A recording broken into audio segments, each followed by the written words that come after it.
Hello, good afternoon. स्वागत है आप सभी का। आप देख रहे हैं क्रिकेट प्रिडिक्टर का स्पेशल एपिसोड और यहाँ हम क्रिकेट की दुनिया से जुड़ी हर बड़ी खबर की बात करते हैं। और फिलहाल जो बड़ी खबरें चल रही है, एक है विमेंस वर्ल्ड कप और दूसरा है भारत का ऑस्ट्रेलिया दौरा, जिसमें T20 और वनडे मुकाबले खेले जाने हैं। और टीम इंडिया के बाद ऑस्ट्रेलिया ने भी अपने स्क्वाड का ऐलान कर दिया है। इस पर हम डिटेल में बात करने वाले हैं। जो चेंजेस हुए हैं उसकी भी हम बात करते हैं। ऑस्ट्रेलिया ने भारत के खिलाफ होने वाली सीरीज के लिए जो ऐलान किया है उसमें सबसे बड़ी बात यह है कि स्टार बैटर मार्नस लाबुशेन को नहीं लिया गया है। वो टीम से बाहर रखे गए हैं। परफॉर्मेंस के आधार पर ये फैसला लिया गया है।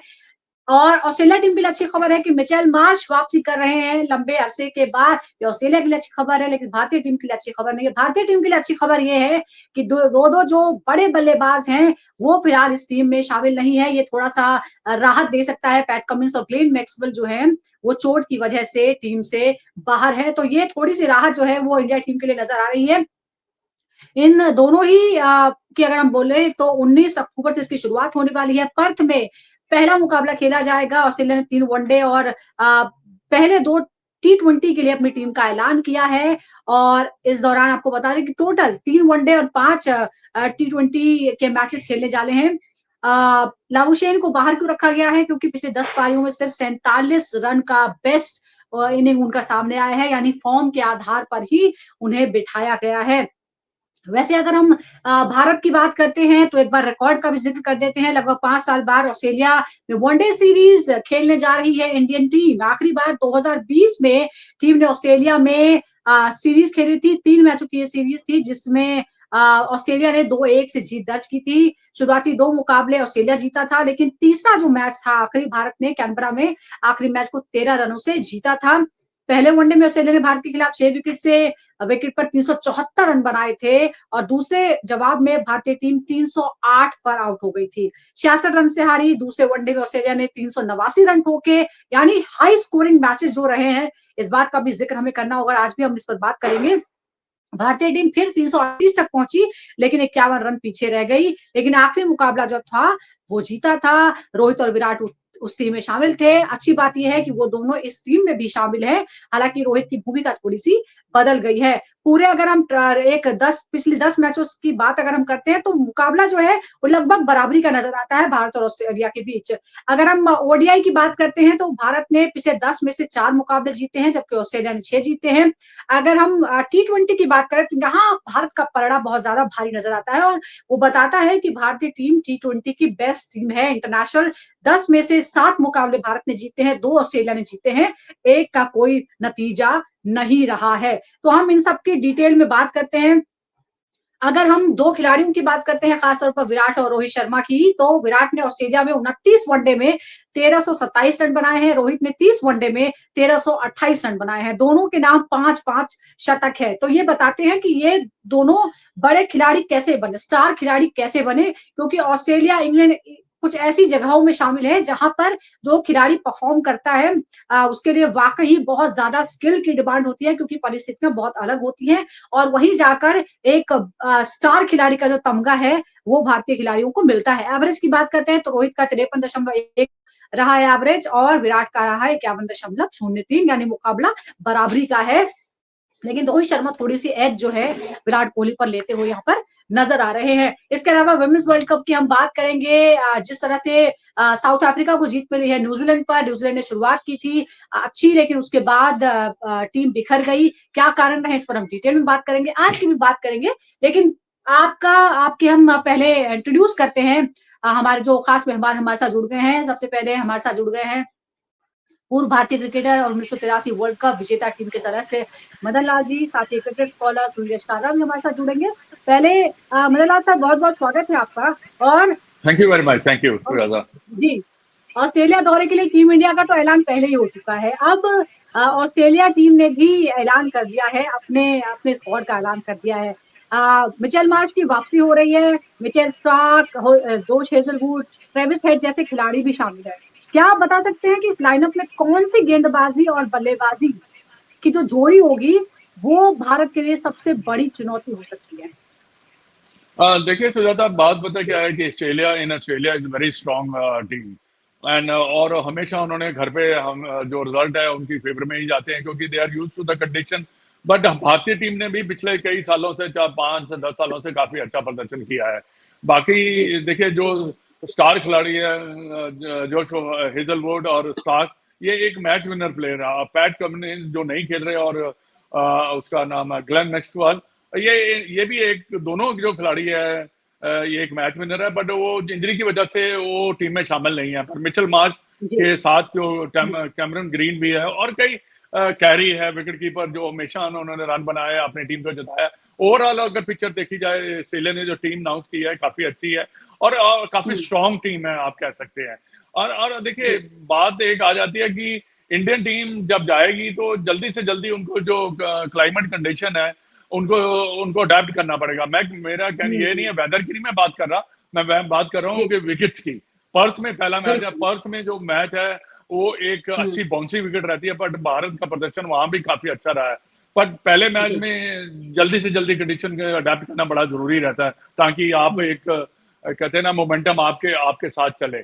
और भारतीय टीम भी काफी स्ट्रांग है और ये सीरीज मेरे को लगता है कि काफी अच्छी सीरीज होगी। 50 ओवर के जो मैचेस है, 3 मैचेस खेले जाने हैं। आपने सर जिक्र किया इन ग्राउंड्स का, पिचेस का जिक्र किया है, तो यहाँ पर्थ में है, एडलेड में है, सिडनी में है, अलग अलग पिचेस पे ये मैचेस होने वाले हैं। क्या आप इन विकेट्स के आधार पर अनुमान लगा सकते हैं कि कौन सी टीमों को शुरुआती मैचों में फायदा मिल सकता है?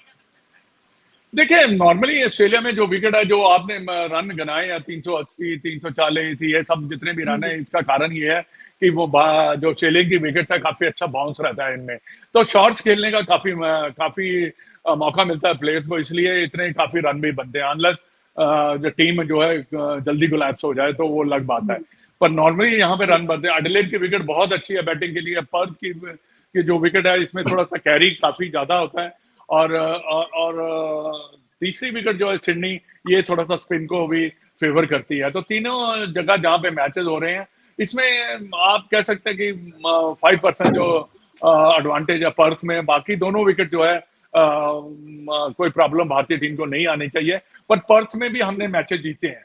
तो बाउंस आजकल जो है हमारे जो प्लेयर्स हैं इनको इतना कोई फर्क नहीं पड़ता, क्योंकि day to day and day out ये जो है मैचेस खेलते हैं। ये जितने भी इनके खिलाड़ी हैं, इन्होंने बॉलिंग देखी हुई है, आईपीएल में भी खेलते हैं, तो उनको अंदाजा रहता है भी ये क्या करते हैं। बिल्कुल, लेकिन सर एक रिकॉर्ड भी है, और हम भी अगर इतिहास में नजर डालें तो हमने देखा है कि ऑस्ट्रेलिया जैसे देशों का जो दौरा रहता है भारतीय टीम के लिए हमेशा से बहुत चुनौतीपूर्ण रहा है। और अब हमारे पास एक नए कप्तान है, जाहिर तौर पर टीम इंडिया के जो नए कप्तान है शुभमन गिल, ओडीआई के कप्तान, उनके लिए ये बहुत ही चुनौतीपूर्ण रहने वाला है। और चुनौती इसलिए भी है क्योंकि जो ऑस्ट्रेलिया के तरीके हैं, यानी जो माइंड गेम्स की बात करें या स्लेजिंग की बात करें, और वो माइंड गेम शुरू भी हो चुकी है। पूर्व कप्तान जो ऑस्ट्रेलिया के एरॉन फिंच, वो बड़ा बयान देते हैं और वो कह रहे हैं कि जीतेगा तो ऑस्ट्रेलिया ही जीतेगा। उन्होंने भविष्यवाणी कर दी है कि 2-1 से ये सीरीज जो है ओडीआई की, वो ऑस्ट्रेलिया जीतने वाली है। यानी वो ये मानते हैं कि वो क्लीन स्वीप तो नहीं कर रहे हैं, यानी वो पहले ही मान चुके हैं। आप मानते हैं कि एक नए कप्तान के तौर पर अब इंग्लैंड ने खुद को साबित किया है टेस्ट में, शांत स्वभाव है, एरॉन फिंच ये भी कहते हैं, हम तारीफ करते हैं कि जिस तरह से उन्होंने डील किया है। क्या आप मानते हैं कि ऑस्ट्रेलिया की ये सीरीज ओडीआई पहले कप्तान के रूप में, सीरीज के रूप में सबसे बड़ी चुनौती होगी शुभमन गिल के लिए? नहीं, शुभमन गिल के लिए बहुत बड़ी चुनौती है, क्योंकि देखिए ऑस्ट्रेलिया में जो भी कैप्टन बन के जाता है वो एक बड़ी चुनौती लेकर जाता है। और क्योंकि एक तो ऑस्ट्रेलिया बहुत बेहतरीन टीम है, वर्ल्ड की बेस्ट टीम है, तो उसमें अगर आप जीत कर आते हैं तो आपका नाम भी बहुत होता है। जहां पे आप रन बनाते हैं, जितने भी बड़े खिलाड़ी, जैसे आपने अभी पहले भी मेंशन किया, जितने भी बड़े खिलाड़ी बनते हैं, तो अगर वो वहां पे रन बनाकर आते हैं तो वो एक बड़े खिलाड़ी माने जाते हैं। बाकी देखिए ये स्लेजिंग का जो काम, प्रेडिक्शन करना, बयानबाजी करना, ये पार्ट ऑफ द गेम है ये। और आजकल भारतीय टीम भी कोई किसी से कम नहीं है, वो भी काफी बयानबाजी कर लेती है, स्लेजिंग भी कर लेती है। अब वो पीछे नहीं है, अगर ऑस्ट्रेलिया 100 है तो हम भी उनसे 100 ही हैं, हम कम नहीं है उनसे। तो मजा आता है ऐसी स्लेजिंग है जो है ना, ये पार्ट ऑफ द गेम है, मजा आता है इसको देखने में, करने में। और यहाँ पे तो आपका जो करेक्टर है कैप्टन का और हमारी टीम का जो करेक्टर है, जो प्लेयर्स है उनका करेक्टर देखा जाता है भैया कितने मेंटली स्ट्रांग है। तो ये एक ऑस्ट्रेलिया तो कभी चुप रहने वाला नहीं है, वो तो बोलता ही चला जाएगा, पर उनका बोलना तभी अब बंद होता है जब आप जीतते हैं। तो तब जब आप जीतते हैं। जी, हाँ जी, एक और बात है सर कि जो इंडिया के स्लेजिंग एक्सपर्ट है वो साथ में ही है, वो विराट कोहली और रोहित शर्मा, वो टीम में शामिल है। तो यानी उनको शुभमन गिल के लिए ऐसा नहीं रहेगा कि वो बिल्कुल ही एक्सपोज हो जाएंगे ऑस्ट्रेलिया के सामने, बल्कि उनके पास दो ऐसे स्लेजिंग मास्टर्स हैं इंडिया के जो उनका साथ देने के लिए रहेंगे। लेकिन एक और बात है, जो इस टीम में शामिल नहीं है, सबसे पहले मैं बुमराह के बारे में आपसे बात करती हूँ। ओडीआई में उन्हें आराम दिया गया है, वर्कलोड उनका मैनेज हो रहा है, लेकिन आपको लगता है कि ओडीआई सीरीज जो कंपैरेटिवली हम थोड़ा मुश्किल मानते हैं T20 से, T20 में टीम अच्छा परफॉर्म करती रही ऑस्ट्रेलिया के खिलाफ भी, लेकिन ओडीआई में बुमराह को आराम देना जब हमें इसकी बहुत ज्यादा जरूरत है, सिराज उनकी जगह आपको लगता है कि वो लीड कर पाएंगे उसी तरह से जो बुमराह का दबदबा है? नहीं, देखिए ये ब्रेक दिया गया, ठीक ब्रेक दिया गया है मेरे विचार में, क्योंकि वो कंटिन्यू क्रिकेट खेल भी रहे हैं। अभी ऑस्ट्रेलिया के खिलाफ भी उन्होंने टेस्ट मैच खेला और अच्छी बॉलिंग भी उन्होंने काफी अच्छी की है। पर ये है कि अब उनको ब्रेक, क्योंकि जब आप ब्रेक देते हैं, जब दूसरे, देखिए हमने इंग्लैंड में भी विदाउट बुमराह टेस्ट मैच जीते हैं। बाकी जो जितने भी बॉलर हैं उनका प्रदर्शन काफी अच्छा रहा है। मोहम्मद सिराज का रहा है काफी अच्छा, प्रदीश कृष्णा का काफी अच्छा रहा है। तो ये बात नहीं है कि, और जब जब आपका एक इतना बड़ा वर्ल्ड का बेस्ट बॉलर नहीं खेलता तो रिस्पॉन्सिबिलिटी जो है दूसरे बॉलर्स के ऊपर आ जाती है। अब हमारा स्पिन अटैक जो है वो भी काफी अच्छा है। तो ये ओवरऑल अगर पिक्चर देखी तो हमारा जो अटैक है बैलेंस अटैक है। बाकी रही रोहित और विराट की, दोनों उनको उसके साथ हैं तो अच्छी बात है। देखिए एक दो सीनियर प्लेयर अगर अपने एक जूनियर को या यंगस्टर को गाइड करते हैं तो एक बॉन्डिंग बनती है। एंड भारतीय टीम में ऐसा कोई अब नहीं रह गया कि वो सीनियर है या जूनियर है। देखिए इट्स ऑल अबाउट परफॉर्मेंस। जितना फिक्र विराट कोहली और रोहित शर्मा को होगा उतना ही गिल को भी होगा अपनी परफॉर्मेंस के ऊपर। और भी जैसे केएल राहुल हुआ है, और भी जो जितने भी बड़े बैट्समैन है, इनके ऊपर जो है काफी जो है रहता है और आपने परफॉर्म कल करने का क्योंकि प्रेशर। बॉलिंग स्क्वाड की ही बात हो रही है, तो जरा दो दो नाम और ऐसे नजर आते हैं। एक तो है ऑलराउंडर रविंद्र जडेजा, जबरदस्त परफॉर्मेंस, वो जहां भी उनको मौका मिलता है वो करते हैं। उनका ऑलराउंड परफॉर्मेंस जो है, चाहे वो इंग्लैंड में देखने को मिले या वेस्ट इंडीज में पहले मुकाबले में या पहले टेस्ट में हमने देखा है, हर जगह एक संकट मोचक की भूमिका में रहते हैं, लेकिन फिर से उन्हें यहाँ मौका नहीं दिया गया है। दूसरा है मोहम्मद शमी। क्या मोहम्मद शमी भी एक तरह से अब गायब हो गए हैं और किसी दिन हम सुनेंगे कि वो अपने आप रिटायरमेंट का अनाउंसमेंट कर रहे हैं? क्योंकि हम ये देख चुके हैं, हमारा टीम के साथ भी देख चुके हैं। मोहम्मद शमी को मौका क्यों नहीं मिल रहा है? मिलेगा भी या नहीं मिलेगा? देखो ये तो पता नहीं है कि सिलेक्टर उसको मौका देते हैं या नहीं देते, बट मोहम्मद शमी ने बहुत अच्छा प्रदर्शन किया लास्ट 4-5 सालों में। वो एम स्ट्राइक बॉलर रहे हैं भारतीय क्रिकेट टीम के। बट वो उनका एक है कि वो काफी इंजरियों से उन्होंने स्ट्रगल भी किया। इंजरी इतनी आ गई थी उनको, इसलिए उनको ब्रेक मिला नहीं। जब वो अभी तक लेकिन वो कब कंटिन्यू से करते तैयार रहते है हैं। खेलने के लिए?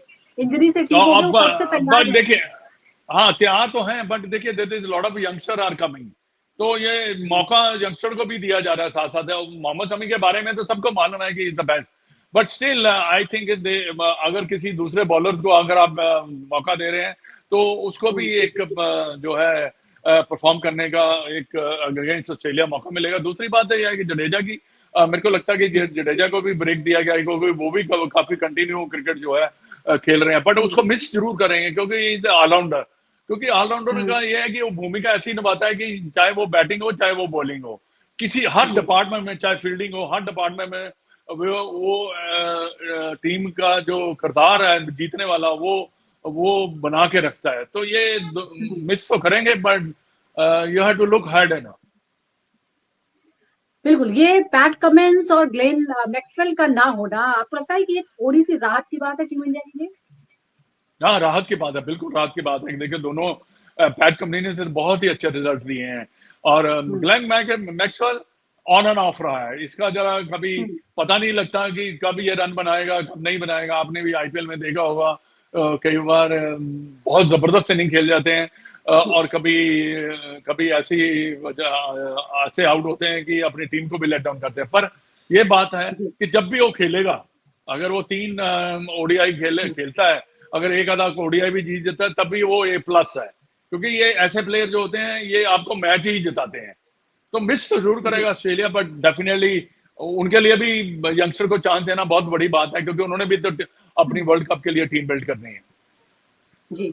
एक और इंटरेस्टिंग बात है, श्रेयस अय्यर का भी ज़िक्र हमें करना होगा क्योंकि श्रेयस अय्यर का भी यही चल रहा है कि कब उन्हें मौका मिलता है, कब उन्हें मौका नहीं मिलता है।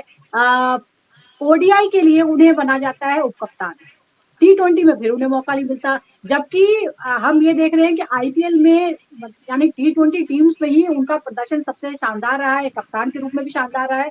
तो ये क्या हो रहा है? मतलब श्रेयस अय्यर को क्या ओडीआई एक्सपर्ट बनाना चाहते हैं, जो हम बहुत कम खेलते हैं?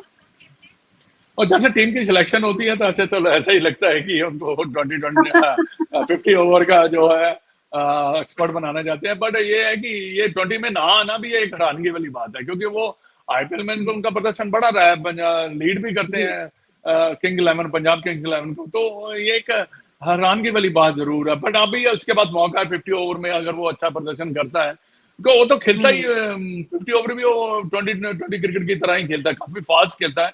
उसका उसका जो अटैकिंग क्रिकेट है वो काफी अच्छा है। हुँ, बट सिलेक्टर क्या सोच रहे हैं ये मेरे को मालूम नहीं। हुँ। आपका इतना बढ़िया प्लेयर जो है टीम के बाहर नहीं रहना चाहिए।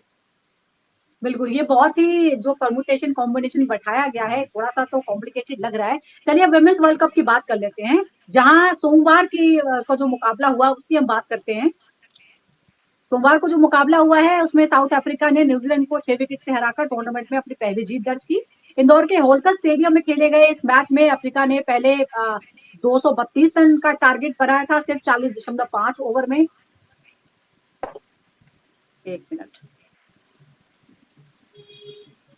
जी, विमेन्स वर्ल्ड कप की हम बात करते हैं और हमारे साथ क्रिकेट स्कॉलर सुनील अष्टागा भी जुड़ गए हैं। सुनील बहुत-बहुत स्वागत है आपका। और हमने अभी डिटेल में बात की ऑस्ट्रेलिया दौरे की और ऑस्ट्रेलियन स्क्वाड की भी, लेकिन अब हम स्विच कर रहे हैं वुमेन्स वर्ल्ड कप की तरफ, जहाँ मैं दर्शकों को बता रही थी सोमवार को क्या हुआ, साउथ अफ्रीका ने न्यूजीलैंड को 6 विकेट से हराया है, टूर्नामेंट में अपनी पहली जीत दर्ज की है। इंदौर के होलकर स्टेडियम में ये मुकाबला खेला गया। अ, मैच में अफ्रीकी टीम ने 232 रन का टारगेट सिर्फ 40.5 ओवर में हासिल कर लिया। ओपनर कैजमिन बेट्स ने 89 गेंदों पर 101 रनों की शानदार पारी खेली, जबकि सुनील उसने 81 रनों की नाबाद पारी खेली। न्यूजीलैंड की ओर से अमेलिया केयर ने 2 विकेट हासिल किए। इससे पहले न्यूजीलैंड ने टॉस जीता था, बैटिंग की थी और टीम 231 पर सिमट गई। कप्तान सोफी डिवाइन ने अपने 300वें इंटरनेशनल मैच में 85 रनों की शानदार पारी खेली। पिछले मुकाबले में भी उन्होंने इसी तरह से 80+ रनों की पारी खेली थी। इसके अलावा मलाबा की बात करते हैं तो घातक गेंदबाजी की और 4 विकेट हासिल किए और टीम की लय तोड़कर रख दी। डिटेल में हम बात करते हैं और क्योंकि वुमेन्स क्रिकेट के एक्सपर्ट हैं सुनील यश कालरा, सुनील मैं आपसे समझूंगी न्यूजीलैंड की पारी 187 पर 3 से 231 पर ऑल आउट हुई। अंतिम 7 विकेट सिर्फ 44 गेंदों पर गिरे। आपके मुताबिक ये जो विकेटों का पतन था, इसका सबसे बड़ा रीजन क्या है? टीम ने रन बनाने में गलत रणनीति अपनाई या क्या हुआ? देखिए, जो मैंने इनको देखा है काफी 7-8 साल से वर्ल्ड कप में, विमेन्स वर्ल्ड कप में भी क्लोजली, ये जो इनका अटैकिंग तरीका है खेलने का, ये बिल्कुल टी20 वाला है। अगर आप साउथ अफ्रीका को देखो, पिछले मैच में इंग्लैंड के अगेंस्ट ये बहुत बड़े मार्जिन से हारे थे। ये ओवर 80 और 100 रन के मार्जिन से हारे थे और विकेटें इनकी गिरती गई थी। सिमिलरली अगर आप न्यूजीलैंड को देखोगे, उसमें बहुत अच्छी बॉलर है अमेलिया कर राउंड, वो बहुत अच्छा ओवरऑल राउंड एक्सपीरियंस है उसका। यंग लड़की है, खेलती अच्छा है। दोनों में देखूंगा, दोनों टीम में कुछ ज्यादा फर्क नहीं 19-20 का है, बट इतना एकदम से इतना सडन क्लस्टर कोलैप्स करना, इसका मतलब है पिच कुछ ज्यादा नहीं कर रही है। इनका एटीट्यूड जो है वो टी20 वाला है। अब ये बहुत बहुत अमेजिंग फैक्टर है। सर ने इसलिए बोला था, अभी श्रेयस अय्यर के बारे में मैं सुन रहा था कि वो 50 ओवर जी। गेम भी टी20 जैसा खेलता है। तो क्या हो गया, हम्म, श्रेयस अय्यर नहीं, सारे लोग वही करते हैं, सोचते हैं वैसे करेंगे तो ज्यादा रन मिलेंगे। बट वुमेन्स क्रिकेट एक अलग चीज है, उसके अंदर आपको बैठ के गेम को बनाना होता है। डॉट बॉल्स खेलनी कोई क्राइम नहीं है उसमें, वो इनफैक्ट नेसेसिटी है। डॉट बॉल खेलो, डिफिकल्ट बॉलर को हटाओ और फिर जाके लूज डिलीवरी पे खेलो। ये टी20 वाला माजरा जो सब जगह पे आ गया है, इससे सिर्फ हम्म। क्लस्टर कोलैप्स आपको दिखेंगे। जी सुजाता। जी, और क्लस्टर कोलैप्स में एक जो बड़ा जो कारण है और फैक्टर है वो है नॉन कुलेबो मलाबा, अगर मैं सही प्रोनाउंस कर रही हूँ। यस, 40 पर यस, 4, लाओ। 4 विकेट हासिल उन्होंने किए, शानदार प्रदर्शन किया। क्या आप बता सकते हैं कि उनकी गेंदबाजी की क्या खासियत रही जो इस तरह से न्यूजीलैंड की टीम जो है उनके सामने सरेंडर कर गई? देखिए बड़ा फ्लैट वो बॉल डालती है, और जो उसको ज्यादा मदद जो करती है, मैंने इनको साउथ अफ्रीका में देखा था दोनों को, जो विकेट कीपर है इनकी, वो और ये आर लाइक सिस्टर्स। मतलब ये बेस्ट फ्रेंड भी है, सिस्टर्स भी है। एक टिपिकल एरिया से भी आती है, और एक कलर्ड उससे भी आती है ये। तो इनमें बॉन्डिंग बहुत है। तो क्या देखा मैंने उसके अंदर, जो जो जो विकेट कीपर है उसको बात बात पे बताती है, गाइड करती है कि कैसे डाले, किधर डाले, प्लेयर कहाँ पे घूम रहा है, कैसे हो रहा है। और ये जो बात करते हैं ये अपनी डिफरेंट डायलेक्ट में करते हैं, जो प्लेयर्स को नहीं समझ आती है, जो दूसरे प्लेयर्स को नहीं समझ आती है। देखिए श्वेत और अश्वेत लोगों के बीच में दो बड़ी लैंग्वेज का भी डिफरेंस है। तो वो अफ्रीकान्स में बात करते हैं, और ये अपनी स्वाहिली और डिफरेंट डायलेक्ट में बात करते हैं। तो ये जो उस डायलेक्ट में एक दूसरे को गाइड करती है, बहुत इंपॉर्टेंट है। सर बताएंगे कि एक विकेट कीपर और एक स्पिन बॉलर का बहुत ही चोली दामन का कॉम्बिनेशन होता है। और अगर कीपर अपना फीडबैक देता रहे अच्छा, तो स्पिनर्स काफी बढ़ चढ़ के बॉलिंग डालता है। जी सुजाता। बिल्कुल बिल्कुल, कीपर की अपनी भूमिका होती है। और सर क्योंकि 20 ओवर का और 50 ओवर के मैच का डिफरेंस बहुत अच्छे से समझाते हैं, इसीलिए एक मेरे सामने जो आंकड़ा है कि जो मिडिल ओवर्स है 11 से 40 के बीच, साउथ अफ्रीका ने इसमें 174 रन बनाए 3 विकेट के नुकसान पर, जबकि न्यूजीलैंड ने इस दौरान 157 रन बनाए, विकेट बराबर थे। क्या मदन लाल सर आप मानते हैं कि जिस तरह से आप कहते हैं कि T20 में तो आप ताबड़तोड़ मार के खत्म कर देते हैं, लेकिन जब आपको मिडिल ओवर्स में जो ठीक से गेम प्लान करता है वो जीतता है, क्या आपको लगता है कि यही वो ओवर्स है जिसकी वजह से ये अंतर हम देख रहे हैं न्यूजीलैंड और साउथ अफ्रीका के बीच? देखिए हाँ, यही अंतर है। और अंतर पता क्या है आपको, जब बैटिंग करनी है ना तो आपको स्कोरबोर्ड देख के बैटिंग करनी है। एक तो पहली बात है कि आप पूरे ओवर खेलें, आपके ओवर ना छूटें। और क्या है कि एक दो ओवर अगर अच्छे भी निकल जाते हैं, आप पैनिक ना करें और अपना स्ट्राइक रेट जो है रोटेट करते रहें। बड़े शॉट्स खेलने मत जाइए, क्योंकि बात क्या है कि अगर 2-3 विकेट गिरते हैं तो प्रेशर बढ़ता है आपके ऊपर, फिर आप गलतियां करते हैं। और जितने ओवर कम होते चले जाएंगे उतना ज्यादा आपके ऊपर मारने का जो प्रेशर है वो ज्यादा बढ़ता चला जाता है। पर ये जो सुनील ने बात की है, विकेट कीपिंग और बॉलर का कॉम्बिनेशन जो है बहुत इंपॉर्टेंट है, क्योंकि उसको पता रहता है, विकेट कीपर को भी अपने बॉलर को गाइड करता था भी कहाँ पे ये जो बैट्समैन है स्ट्रॉन्ग खेल रहा है, कहाँ पे गेंद करना है, क्या वो सब चीजें जो टेक्निक वाली है, स्किल की बातें, वो बात बताता रहता है विकेट कीपर बॉलर्स को। पर यह है कि मिडिल ऑर्डर जो है ये मोस्ट इंपॉर्टेंट ओवर है वुमेन क्रिकेट के, क्योंकि उसमें अगर bowler wicket to wicket gain कर रहा है तो वो ज्यादा सक्सेसफुल होगा। अगर फील्डिंग साथ दे रही है तो वो ज्यादा सक्सेसफुल हो सकता है। मलाबा ने जो बॉलिंग की है 4 for 44, ये एक मैच विनिंग परफॉर्मेंस के कह सकते हैं। पर जो उन्होंने जो पारी खेली है 5 इनिंग में 400 उन्होंने बनाए हैं अपना तंजीम ब्रिट ने। तो ये एक बड़ा बहुत बड़ी अचीवमेंट है। तो इसका मतलब है कि उनको पता है, आइडिया है भी कैसे 50 ओवर खेला जाता है, मैंने इनिंग को कैसे डीप लेकर जाना है ताकि मेरी टीम का इतना टोटल अच्छा बन जाए जहां पे हम मैच जीत सकें। जी सुनील, आप कुछ ऐड कर रहे हैं? जी, तास्मिन ब्रिट्स को एक बड़ा उसका अच्छा बैकग्राउंड है। वो 6 फुट से ज्यादा ऊंची वो है, और जैवलिन थ्रो यूज किया करती थी। इनफैक्ट वो प्री ओलंपिक्स के लिए भी क्वालिफाई हो गई थी as one of the athletes there. But उसके साथ एक बड़ा फ्रीकिश इंजरी हुई है। जस्ट इमेजिन आप ओलंपिक्स के लिए जा रहे हो और सडनली आपका कार क्रैश हो जाता है, same like Rishabh Pant, and she is out of the game. उसके बाद उसने सोचा बड़ी बड़ी उम्र में, 22 23 24 साल की उम्र में, 23 साल की उम्र में, कि मैं और क्या खेल सकती हूँ, क्योंकि उसको स्पोर्ट्स से दूर नहीं होना। मैंने उससे काफी डिटेल में बात की, कहती है मैं तो स्पोर्ट्स फील्ड पे ही जीना चाहती हूँ, वहीं मैं मरना चाहती हूँ। तो मुझे उसी के साथ, तो क्रिकेट उसने स्कूल लेवल पे खेला था। तो ये बहुत लेट एंट्रेंट हुई है। अगर आप उसकी बाइसेप्स पे देखें तो ओलंपिक्स का एक टैटू भी है, ताकि वो दर्शाता है कि उस कितना क्लोज थी वो उसके अंदर। बट एक बहुत अच्छी और डिटरमिन्ड बॉडी है। दूसरी बात है, वो चौके, मतलब वो इतना बड़ा स्कोर इसलिए कर रही है क्योंकि वो फॉर्मर एथलीट है, और वो जो दौड़ती है वो बड़े रन्स डबल्स बहुत लेती है। अगर आप देखो 30-40% ऑफ उसके स्कोर्स है सिंगल्स और डबल्स में। ये अमूमन लड़कियां दौड़ती नहीं है इतना। वो या तो चौके छक्के पे वेट करती है, या 3 रन, वो दो जो वाइड लगता है बाहर बॉल पे, तो ये लड़की बहुत तेज दौड़ती है और रिकवरी बहुत अच्छी है इसकी बॉडी की फॉर द नेक्स्ट गेम। जी सुजाता। तो स्टैमिना और एंड्योरेंस जो है वो एक उनका रीजन है इतनी जबरदस्त गेम का। एक और बात है, हमने मिडल ओवर की बात किया, पावर प्ले का अगर हम कंपैरिजन करें एक बात सुनिए तो अफ्रीका ने एक विकेट नुकसान पर 54 रन बनाए थे, न्यूजीलैंड ने 38 रन बनाए थे, विकेट एक ही गिरा। क्या आपको लगता है कि फिर एक बार जो आजकल की गेम हो गई है वो पावर प्ले में जो डोमिनेट करेगा ये बहुत जरूरी होता है? देखिए मैं आपको इसका एक एग्जांपल बताता हूँ।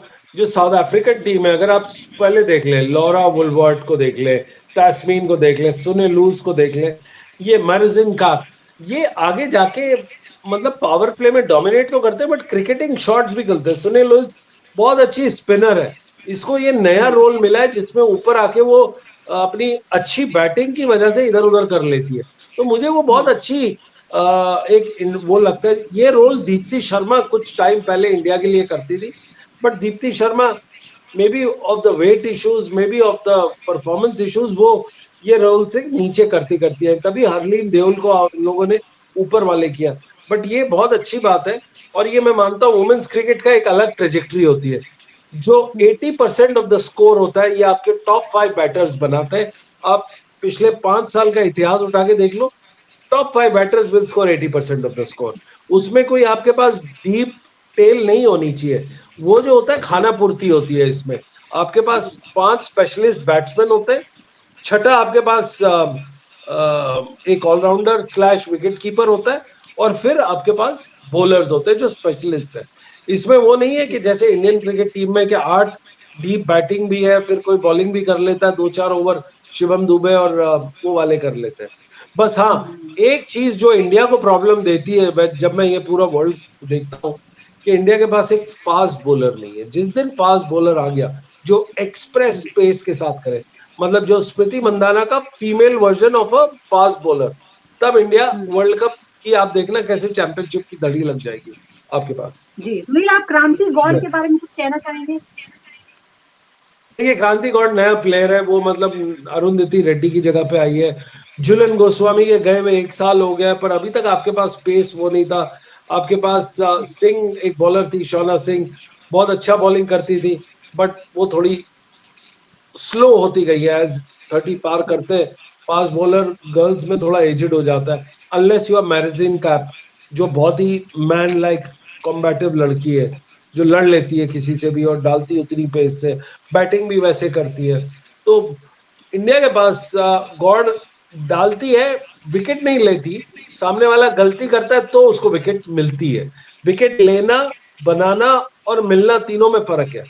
जी सुजाता जी, तो अभी बहुत काम करना पड़ेगा क्रांति कौर को। जी। मदन लाल सर, एक और कंपैरिजन हमारे सामने है जो हम देख रहे हैं, दोनों ही जो टीमें थी वो अपने अपने पहले मैच हारी थी। सोबी डिवाइन जो है साउथ अफ्रीका के खिलाफ, उन्होंने 85 रन बनाए, इससे पहले भी उन्होंने 80+ रन बनाए थे पहले मुकाबले में, टीम पहुंची 231 पर। क्या आपको लगता है कि कप्तान का परफॉर्मेंस आ रहा है लेकिन फिर भी टीम हार रही है, तो इसका मतलब क्या समझे कि अब पूरी टीम जो है कप्तान के भरोसे ही चल रही है? नहीं, देखिए कप्तान के भरोसे अगर चलेगी तो मैच जीतना उनके लिए बड़ा मुश्किल है, क्योंकि आपको एज ए टीम आपको परफॉर्म करना पड़ेगा। रिस्पॉन्सिबिलिटी देखो, आप एज ए बैटर सेलेक्ट हुए तो आपको नंबर 1 2 3 4 5 6 जड़े है उनको रन बनाने पड़ेंगे, क्योंकि अदरवाइज बड़ा मुश्किल रहता है। उनके ऊपर अगर उन्होंने दोनों मैचों में उन्होंने डिवाइन ने रन बनाए हैं तो इसका मतलब है कि वो अच्छी फॉर्म पे भी चल रही है। बाकी जो उनके प्लेयर है बैटर है वो इतना अच्छा प्रदर्शन नहीं कर रहे। और क्या होता क्या है कि इनका जो सुनील बात कर रहे थे पेसर की, देखिए पेसर को विकेट अगर लेना है या तो आप विकेट टू विकेट गेंद करें या फिर मूवमेंट करें। अगर विकेट टू विकेट गेंद मूवमेंट नहीं होते तो आपको विकेट नहीं मिलते। क्योंकि एक बात और उन्होंने बड़ी अच्छी की है कि देखिए बॉलिंग करना एक अलग बात है, विकेट निकालना एक अलग बात है। विकेट निकालने के लिए आपको हर तरीके के जो टैक्टिक्स है, स्किल वो आपको सोचनी पड़ती है कि मैं इसको कैसे आउट कर सकता हूँ। तो ये सब चीजें जो है एक इंटरनेशनल लेवल पे आपको पता हो। बैटिंग करना अलग बात है, एक रन बनाना अलग बात है। क्योंकि एक पावर प्ले की अगर आपने बात की थी ना अभी, देखिए पावर प्ले में कुछ नहीं करने की ऐसी जरूरत। 10 ओवर अगर नॉर्मल क्रिकेट खेलेंगे नॉर्मल क्रिकेट खेलते हैं लॉन्ग द ग्राउंड आप खेलते चले जाएंगे, रनिंग बिटवीन द विकेट अगर आप अच्छी करते हैं तो आप आसानी से 10 ओवरों में 50-60 रन बन ही जाते हैं, देन यू कैन जी। कैरी फॉरवर्ड उसके बाद, but it depends upon your team, like how they manage the innings. चलिए, और आज के मुकाबले की भी बात कर लेते हैं। आज एक बहुत ही इंटरेस्टिंग मुकाबला है जो होने वाला है, 4 बार की चैंपियन इंग्लैंड वर्सेस बांग्लादेश के बीच। मुकाबला गुवाहाटी में खेला जा रहा है। दोनों टीमें अपने शुरुआती मुकाबले जीत कर आई है। बांग्लादेश ने पाकिस्तान को हराया था 7 विकेट से, इंग्लैंड ने साउथ अफ्रीका को हराया था 69 रनों से, और 10 विकेट से माफ कीजिए 59 रनों पर समेट लिया था साउथ अफ्रीका को, और 10 विकेट से ये मुकाबला जीता था। दोनों जो है पॉइंट्स टेबल पर बराबरी में नजर आ रही हैं। सर, आज आप किसको एज मानते हैं? क्योंकि बांग्लादेश ने भी बहुत अच्छा परफॉर्म किया है, हालांकि पाकिस्तान बहुत ही कमजोर टीम रही है। मुझे लगता है इस पूरे टूर्नामेंट में सबसे कमजोर टीम पाकिस्तान ही है, और दूसरी तरफ है इंग्लैंड। आपने मेरे से पूछा है कि सुनील जी जी, आपसे पूछा मैंने last time, England versus Bangladesh. नहीं, देखिए, England is quite a good side, they play regularly and they know how to play the 50 overs, but Bangladesh recently अगर आप देखेंगे तो उनकी इंप्रूवमेंट हो रही है, बट डेफिनेटली इंग्लैंड जो है आज के मैच में फेवरेट रहेगी, क्योंकि ये मैचेस भी बहुत खेलते हैं, जैसे इंडियन टीम खेलती है ना मैचेस, ऐसे ये भी बड़े मैचेस खेलते हैं, क्योंकि आपका टेम्परामेंट जब बनता है ना, वो मैच प्रैक्टिस से ही बनता है। जो भी आप प्रैक्टिस करते हैं, जो भी आप प्रैक्टिस नेट में इंटेंसिटी या हार्ड वर्क या स्मार्ट वर्क करके जाते हैं, वही कॉपी पेस्ट हो जाती है मैच में जाकर, क्योंकि वो बड़ा जरूरी है। वो जरूरी है कि आपकी आदतें जो है नेट्स में पड़नी चाहिए, उसके बाद जब आप मैच में जाएं तो आपको कोई प्रॉब्लम ना आए। ये एक कोचिंग का जो है एक हिस्सा है कि आप प्रैक्टिस को मस्ती में ना लें, पर ये इंग्लैंड की टीम जो है, मैंने देखा है इनको प्रैक्टिस करते हुए, काफी अच्छी इनका ये इंटेंसिटी रहती है, और एज ए टीम उनका असली मुकाबला आज बांग्लादेश को के सामने है। आज बांग्लादेश को दिखाना होगा कि वाकई उसमें गट्स है, और वो सबसे बेहतरीन टीमों में से एक है, या फिर इंग्लैंड जिस तरह से दबदबे के साथ जीतती आ रही है, फिर आज वो वही करके दिखाएगी। बहुत बहुत शुक्रिया आपका मदन लाल सर, और सुनील आपका बहुत बहुत शुक्रिया, दर्शकों का भी बहुत बहुत शुक्रिया। देखते रहिए क्रिकेट प्रेडिक्टर।